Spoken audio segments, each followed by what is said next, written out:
Hello everybody, thank you for tuning into my weekly report. Does anyone in the Trump administration have a clue about our Syria policy? In March, Secretary of State Rex Tillerson appeared to be finally pulling back from President Obama's disastrous Assad must go position that has done nothing but prolong the misery in Syria. At the time, Tillerson said, the longer-term status of President Assad will be decided by the Syrian people. Those of us who believe in national sovereignty would say that is pointing out the obvious. Nevertheless, it was a good sign that U.S. involvement in Syria, illegal as it is, would no longer seek regime change but would stick to fighting ISIS. Then out of the blue, this past week, Tillerson did another 180-degree policy turn, telling a UN audience in Geneva that the reign of the Assad family is coming to an end. The only issue is how that should be brought about. The obvious question is, why is it any of our business who runs Syria? But perhaps that's too obvious. Washington's interventionists have long believed that they have the unilateral right to determine who is allowed to head up foreign countries. Their track record in placing our guy in power overseas is abysmal, but that doesn't seem to stop them. We were promised that getting rid of people like Saddam Hussein and Gaddafi would light the fire of freedom and democracy in the Middle East. Instead, it has produced nothing but death and misery, and spectacular profits for the weapons manufacturers who fund neocon think tanks.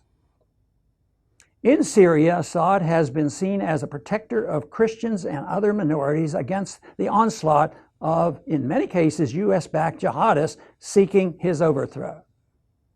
While the Syrian system is obviously not a Switzerland-like democracy, unlike our great ally Saudi Arabia, they do at least have elections contested by different political parties, and religious and other minorities are fully integrated into society.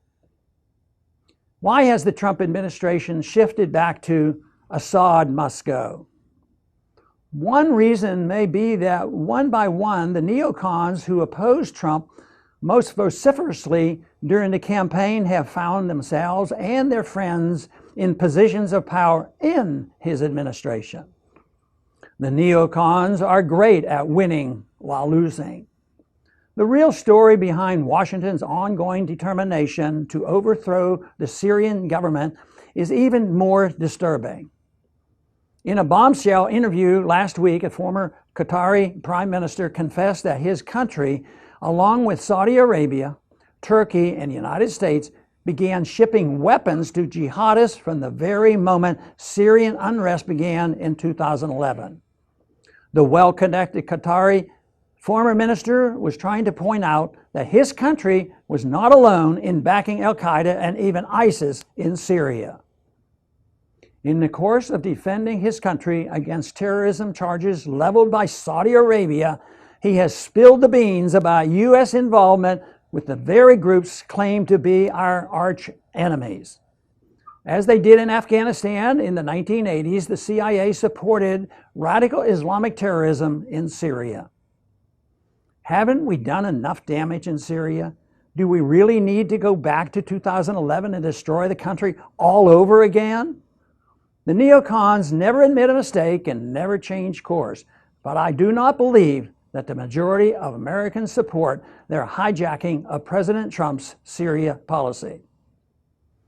It's long past time for the U.S. to leave Syria alone. No bases, no special forces, no CIA assassination teams, no manipulation in their electoral system. We need to just come home. Thanks for listening.